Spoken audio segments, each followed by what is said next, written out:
Premier jour du procès de Khaled Drareni au tribunal de Sidi Mohamed à Alger.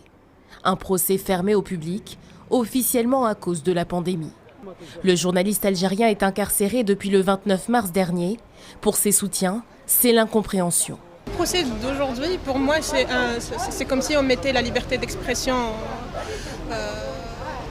dans un procès, et puis c'est tout. Nous estimons que la place de Khaled n'est pas en prison, mais sur le terrain pour faire son travail de journaliste. Parce que le 7 mars, quand il a été arrêté, il faisait son travail de journaliste.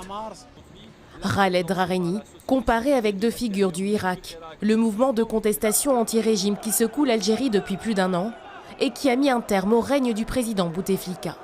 Un mouvement que le journaliste de 40 ans a suivi de près, tout comme les manifestations en soutien au pouvoir, sur notre antenne et sur les réseaux sociaux. Khaled Drareni est poursuivi pour incitation à attroupement non armé et atteinte à l'unité nationale. Le procureur a requis 4 ans de prison ferme.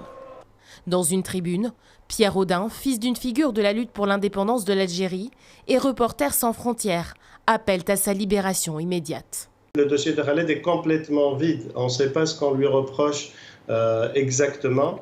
Nous, ce qu'on a compris à Reporters sans frontières, c'est que le régime ne pouvait plus tolérer et accepter cette figure de la presse libre et indépendante, ce symbole qui est devenu Khaled.